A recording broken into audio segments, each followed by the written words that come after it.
ऐषमः ईश ग्रामोत्सवः सर्वथा भव्यतया आयोजितः स्यात्। आध्यात्मिकगुरुः सद्गुरुः प्रेरणया आरब्धम् आयोजनम् एतत् अधुना 17 संस्करणं स्पृशति। एतद् आयोजनध्वनिः आन्ध्रप्रदेश, कर्णाटक, केरल, तमिलनाडु, तेलंगाना, पुडुचेर्योडिशानां 35,000-संख्याकान् ग्रामान् यावत् प्रतिश्रुतः स्यात्। ग्रामोत्सवरूपे एतस्मिन् महोत्सवे 6,000-तः अधिकानि दलानि 50,000-तः अधिकाः च क्रीडकाः प्रतिभागं करिष्यन्ति, यत्र 5,000-अधिकाः महिलाः अपि सम्मिलिताः भविष्यन्ति इति अवधातव्य तथ्यम्। प्रतियोगिता समायोजनपरः ग्रामोत्सवः एषः सेप्टेम्बर मासस्य 21 दिनाङ्के कोयम्बटूरस्थे ईशयोगकेन्द्रे आदियोगि सान्निध्ये सम्पन्नः भविष्यति। एतदायोजकाद्यनुसारेण ग्रामोत्सवः एषः ग्रामीणं जीवनम् इतोपि सम्यक् विधातुं सेतुत्वं निर्वहेत्। We conduct volleyball for men, we conduct throw ball for women, there is para volleyball, and then we have the rural games like olden days we used to play those gilli danda, hopscotch, tire race. These kind of rural games we want to try to revive that and bring that to the mainstream. And we also have cultural performances which are being showcased, because a lot of art forms are dying in today's time and age, so we want to showcase that and revive that as well. In short, Gramotsavam is an effort to revive the rural spirit of Bharat, and it is an effort to make everybody playful and joyful. क्रीडावार्तासु Bharat England दलयोः मध्ये पंचनिकष स्पर्धा समन्वितायाः श्रृंखलायाः पंचमी निकष स्पर्धा अत्यंत रोमाञ्चके स्तरे अस्ति। ह्यः निकष स्पर्धायाः चतुर्थस्य दिवसस्य क्रीडावसानं यावत् इंग्लैंड दलेन 74,300 धावनाङ्करूपं विजयलक्ष्यम् अनुसरता षट् स्तोभानि पुरस्सरम् 1,44,300 धावनाङ्काः अर्जिताः। एवं साम्प्रतमपि विजयार्थम् इंग्लैंड दलाय 35 धावनाङ्काः अभीष्टाः सन्ति। अपरत्र एतस्यां पञ्चम्यां निकष स्पर्धायां भारतीयं दलं विजयाय अपेक्षितं क्रीडकत्रयं बहिष्कर्तुं सर्वथा प्रयतेत। यदि भारतं विजयेत तर्हि पंचनिकष स्पर्धा समन्विता श्रृंखला परिणामदृष्ट्या समत्वम् आप्नुयात्। परम् इंग्लैंड दलं यदि जितं स्यात् तर्हि श्रृंखला अपि एषा स्पर्धात्रयजयेन सह एतद्दलं स्वायत्तीकुर्यात्। श्रावण मासस्य अद्य अन्तिमः सोमवासरः अस्ति। तावदद्य प्रातःकालादेव शिवभक्ताः शिवालयेषु पूजार्थम् एकत्रिताः सन्ति। दुग्धजल बिल्वपत्राणि समेत्य भक्तगणाः शिवलिङ्गेषु शिवप्रियवस्तूनि समर्पयन्तः सन्ति। उज्जैननगर्याः महाकालेश्वर मन्दिरे अद्य प्रातःकाले देवाधिदेवस्य पारम्परिकविधिना अभिषेकः जातः। शिवालयेषु रुद्राभिषेकेण सह हर हर महादेव इत्युद्घोषैः समग्रं वातावरणं शिवभक्तिमयं जातमस्ति।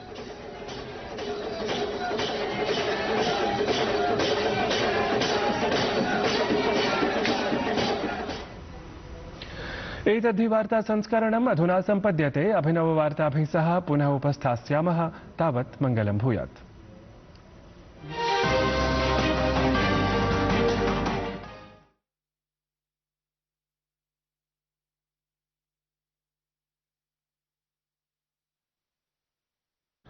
दीदी नौकरी लग गई।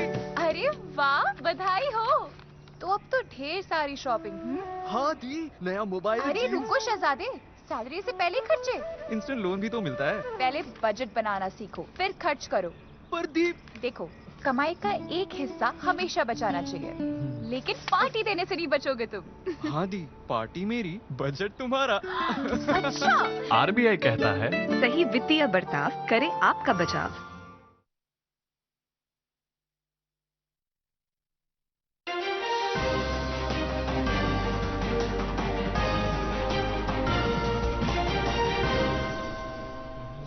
नमस्कार, प्रादेशिक समाचारों में आपका स्वागत है। मैं हूं आपके साथ निशाज। बुलेटिन में आपको तमाम खबरों से रूबरू कराएंगे, लेकिन सबसे पहले नजर हेडलाइंस पर।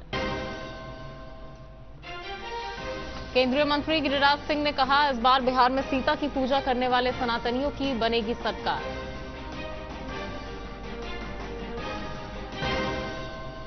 तेजस्वी यादव के खिलाफ संज्ञान लेने की एनडीए नेताओं ने की मांग। कहा, 2-2 वोटर कार्ड रखने पर होनी चाहिए जांच।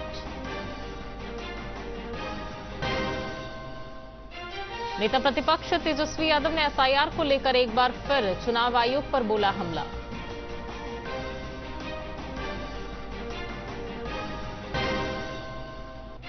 और आज पवित्र सावन माह का अंतिम सोमवार है। शिवालयों में भक्तों की देखी जा रही है भीड़।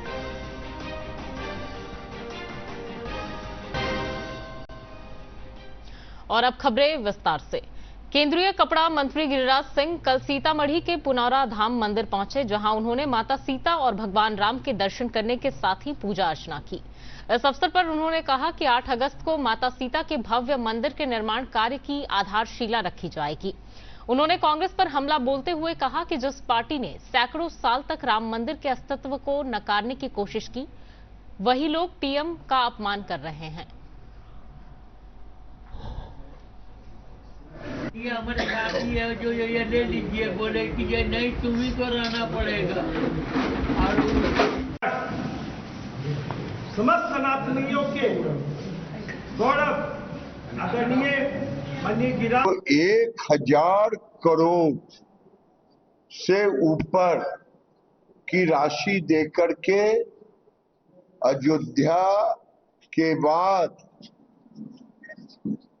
माता सीता की जन्मभूमि, जिन्हें यहाँ किशोरी जी कहते, जिन्हें जानकी माता कहते, उनका भव्य मंदिर का जीर्णोद्धार होगा। भूमि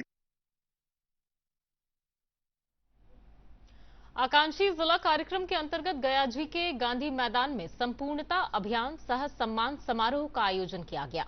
इस अवसर पर केंद्रीय मंत्री जीतन राम मांझी ने बेहतर कार्य करने वाले उद्यमियों, जनप्रतिनिधियों और अधिकारियों को सम्मानित किया। उन्होंने कहा कि प्रधानमंत्री नरेंद्र मोदी ने आकांक्षी जिला की शुरुआत ही इसलिए की थी कि सबका साथ और सबका विकास हो। इस अवसर पर आकांक्षा हाट का भी समापन किया गया।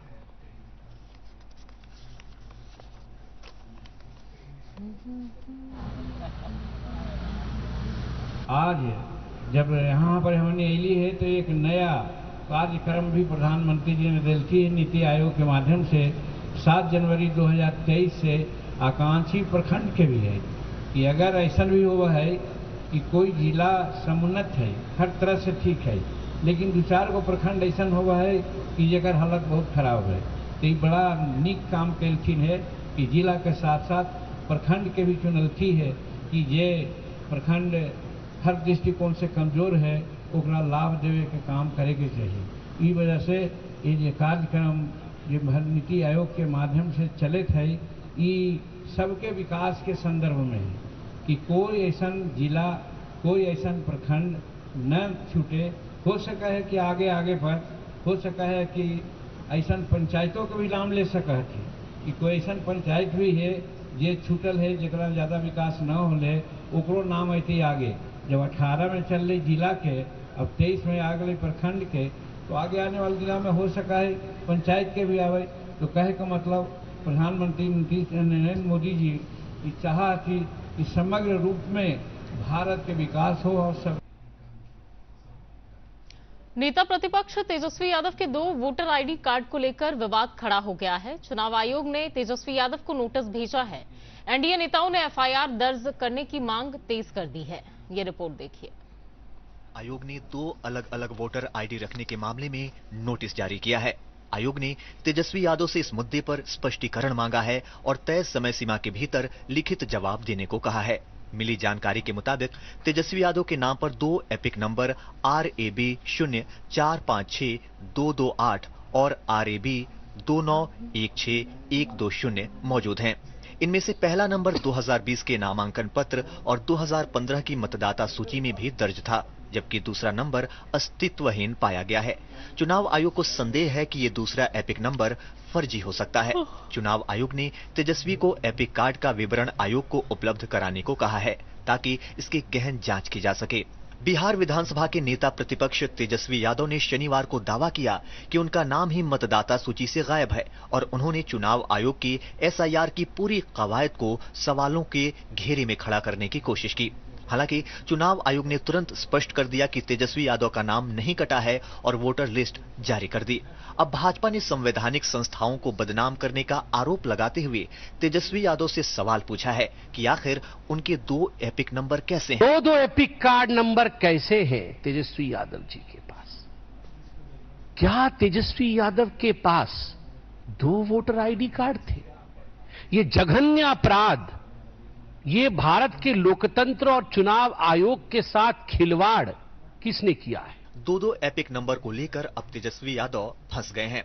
तेजस्वी के गलत बयानी पर जहां विपक्ष हमलावर है, वहीं राजद की अपनी ही दलील है। सिर्फ एक एजेंडा या एक अपनी मंशा के तहत किसी संवैधानिक संस्था को बदनाम या उसकी प्रक्रिया को दूषित साबित करने की कोशिश न की जाए। तो जांच का भी विषय है कि कैसे 2 जगह नाम था, और जब आपका नाम था तो क्यों गलत बोल रहे थे आप? इलेक्शन कमीशन ने तो उसी समय रिबटल दिया, बता दिया आपको। इन लोगों को पता है कि रिजल्ट क्या होने वाला है विधानसभा चुनाव का, और ये लोग पूरे इलेक्शन प्रोसेस के, ये लोग संविधान के खिलाफ है, इलेक्शन कमीशन को बदनाम करने में लगे हुए। बूथ वाइज और असेंबली वाइज डिक्लेयर करिए नाम पता के साथ, ताकि वेरिफिकेशन आसान हो सारी पॉलिटिकल पार्टीज के लिए। ये महत्वपूर्ण सवाल थे। इस पे कहिए माननीय चुनाव आयोग कि तेजस्वी जी मिसलीडिंग बात कर रहे हैं। मतलब महत्वपूर्ण ये है कि मुद्दे क्या, आप मुद्दे से भाग रहे हैं माननीय चुनाव आयोग, और इसलिए संसद में भी गतिरोध बना हुआ है आपके व्यवहार के कारण। इसके अलावा चुनाव आयोग ने बिहार में नेता प्रतिपक्ष तेजस्वी यादव के सवालों को फैक्ट चेक में भ्रामक बताया है। आयोग ने स्पष्ट किया कि ड्राफ्ट मतदाता सूची राजनीतिक दलों के साथ साझा की गई है और दावे और आपत्तियों के लिए 1 महीने का समय निर्धारित किया गया है। तेजस्वी यादव के उल्टे पड़े दांव पर बिहार की सियासत गर्मा गई है। वहीं इस मामले पर नेता प्रतिपक्ष तेजस्वी यादव ने एक बार फिर पटना में चुनाव आयोग पर हमला बोला है। तेजस्वी यादव ने मीडिया के सवालों का जवाब देते हुए कहा कि गहन पुनरीक्षण का काम सही तरीके से नहीं हुआ है, इसमें बड़े पैमाने पर गड़बड़ी की गई है। तेजस्वी ने कहा कि आम मतदाता की बात छोड़ दीजिए, कई आईएएस अधिकारियों का नाम तक इस लिस्ट में नहीं है।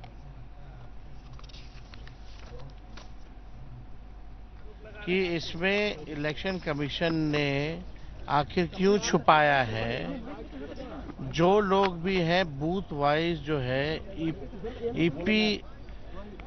इपिक नंबर जो होता है, ईपीआईसी नंबर जो होता है, जो लोग जिनकी मृत्यु हुई है, जिनका स्थानांतरण हुआ है, या जो लोग जो है दूसरे विधानसभा चले गए हैं या शिफ्टेड हैं, आज उन लोगों को कम से कम इलेक्शन कमीशन को बताना चाहिए कि आखिर क्या कारणवश जो है नाम काटा गया। नाम काटा है तो नोटिस दिया है कि नहीं दिया है, और क्या आपका प्रोसेस रहा है, क्या तरीका आपने अपनाया है जिससे आपने मृत पाया या शिफ्टेड पाया या रिपीटेड पाया है।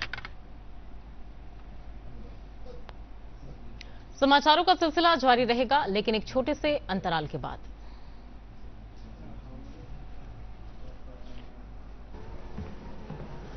फॉरेक्स ट्रेडिंग अभी एक ट्रेड में 6 अक्का। प्रसिद्ध पहले सेफ्टी वरना क्लीन गोल्ड। अनऑथराइज प्लेटफॉर्म पे फॉरेक्स ट्रेडिंग यानी नुकसान, धोखाधड़ी और कानूनी कार्रवाई का डर। मतलब नुकसान की हैट्रिक। इसीलिए आरबीआई वेबसाइट पर जाएं, ऑथराइज लिस्ट जांचें। आरबीआई कहता है जानकार बनिए, सतर्क रहिए। ब्रेक के बाद समाचारों में आपका एक बार फिर से स्वागत है। आइए खबरों में आगे बढ़ते हैं। बिहार विधानसभा चुनाव से पहले सभी दल तैयारियों में जुट गए हैं। पूर्वी चंपारण जिले के केसरिया में विकासशील इंसान पार्टी की तरफ से स्वास्थ्य शिविर का आयोजन किया गया। इस अवसर पर मुकेश सहनी ने कहा कि भाजपा के नेता भी मल्लाह के बेटे मुकेश सहनी को अपने पक्ष में करना चाहते हैं। उन्होंने कहा कि मौजूदा हालात में बीजेपी भी बगैर वीआईपी की सरकार बनाने में सक्षम नहीं है। उन्होंने केसरिया सीट से वीआईपी का उम्मीदवार खड़ा करने का भी ऐलान किया।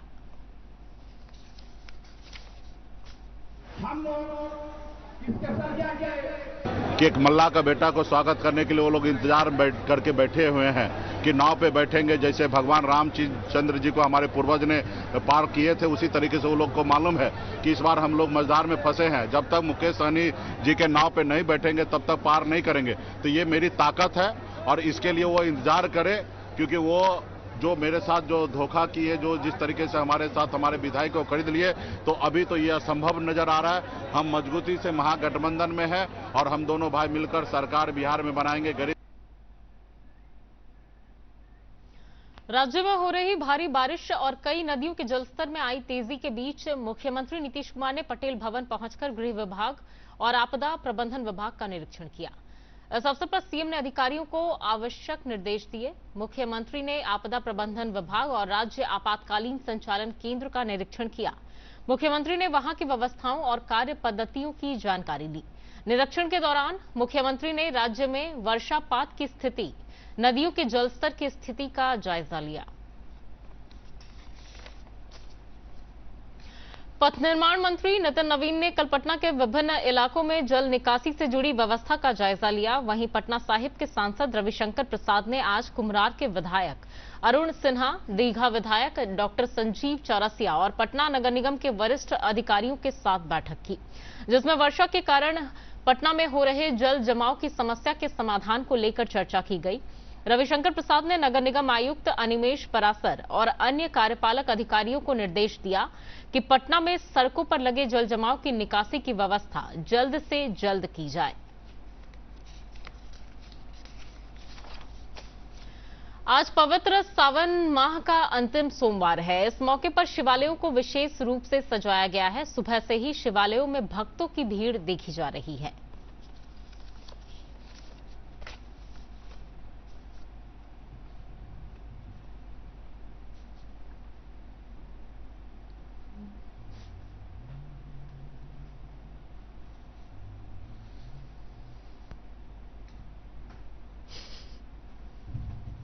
राजगीर में 9 और 10 अगस्त को एशिया रग्बी अंडर 27 चैंपियनशिप 2025 का आयोजन होगा।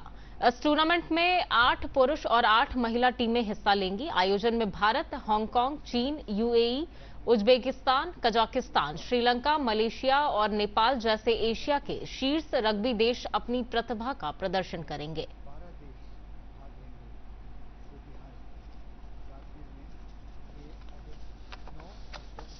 और चलिए अब बुलेटिन के अंत में मुख्य समाचारों पर एक नजर डाल लेते हैं। केंद्रीय मंत्री गिरिराज सिंह ने कहा, इस बार बिहार में सीता की पूजा करने वाले सनातनियों की बनेगी सरकार।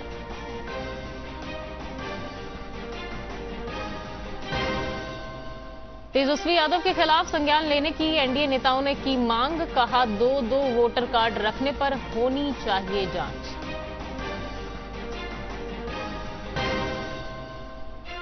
नेता प्रतिपक्ष तेजस्वी यादव ने एसआईआर को लेकर एक बार फिर चुनाव आयोग पर बोला हमला।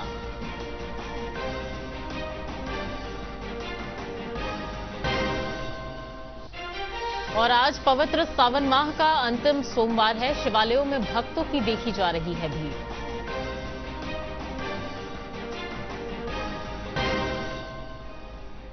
तो फिलहाल के लिए सुबह के प्रादेशिक समाचारों में बस इतना ही। मुझे दीजिए इजाजत। नमस्कार।